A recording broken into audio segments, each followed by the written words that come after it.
All right, guys. So in a separate video, we went over the components of the GRC triad and how they're used in risk management. Now, the thing with GRC is that it's used pretty generally just across the board, regardless of industry and regardless if you are on the commercial side of things or if you're on the government side of things or if you're in the public sector versus the private sector. So today we're going to build kind of on the risk management theme, but we're going to focus on something that's not necessarily exclusive, but very popular, if anything mandatory, for anything government related, and that is the NIST or NIST risk management framework. So NIST is a National Institute for Standard and Technology and is used as a lab to test different policies and procedures that can be utilized primarily in the cybersecurity world. And again, it's primarily used by federal agencies or companies and vendors, subcontractors of federal agencies, but it's not limited to just that.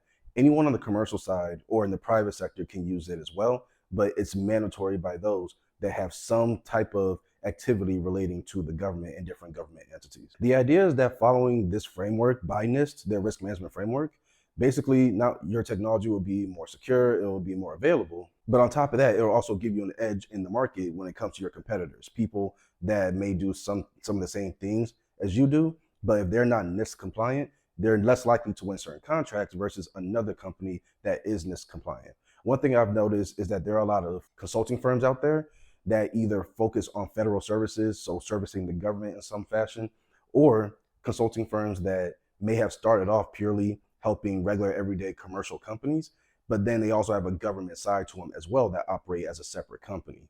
Deloitte and Accenture come to mind when it comes to this. So now that we know what NIST is and the fact that they created RMF or the Risk Management Framework, let's touch on RMF itself. So NIST created the risk management framework as a 7-step process that integrates a few different components into what's called the system development lifecycle, another version of the SDLC that we've talked about before in the project management guide, which of course enhances security and other details like supply chain issues, risk management, reducing and mitigating risks and vulnerabilities, so on and so forth, pretty much all throughout the tech industry. And once again, if you know anything about tech, at least, if not in general, like whatever line of work, but I can definitely say with tech, a lot of these acronyms have the same acronym, but they mean something a little different. That's why this one is SDLC, but it's the system development lifecycle, not the software development lifecycle. So that wasn't on accident. Don't get thrown off by that. It's just another one of those things where there's a bunch of overlap.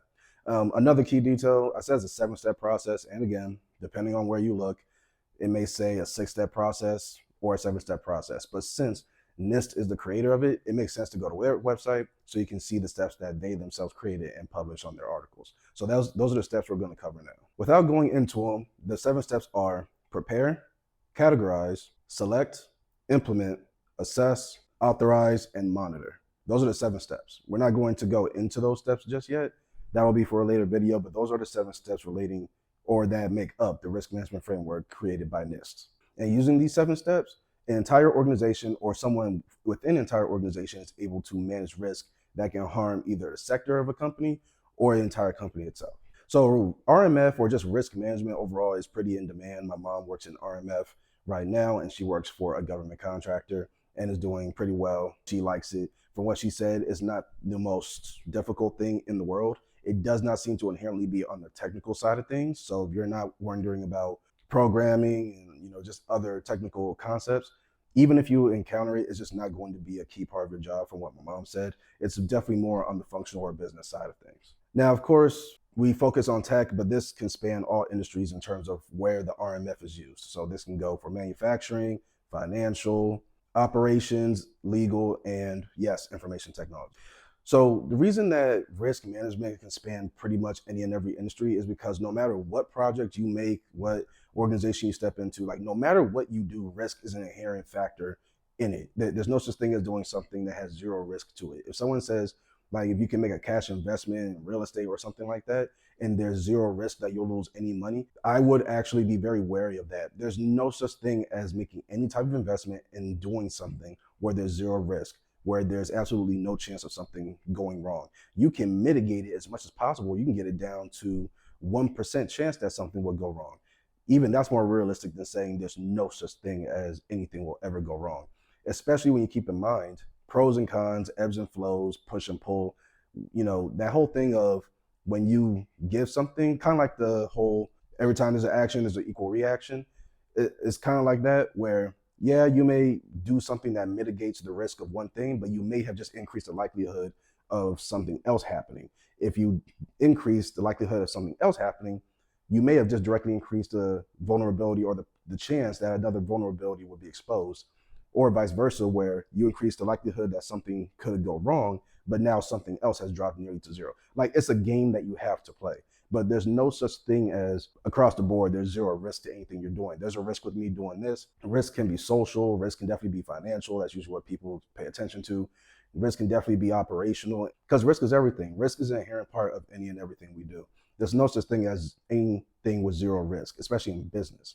That's why risk management is very important. It's not that we're trying to eliminate risk. I mean, if you can, then great. And if it truly makes sense and if it's legit, then great.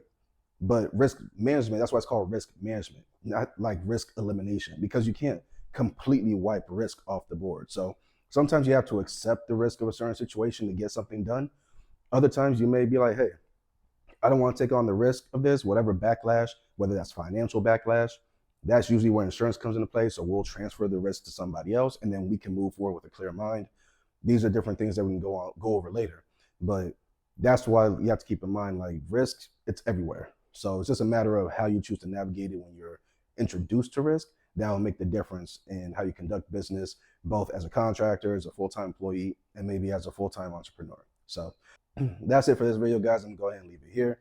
That's the NIST risk management framework. If there are any details about it that you want me to go more in depth about, go ahead and leave that feedback for me in the comment section below. And I'll see you guys in the next one.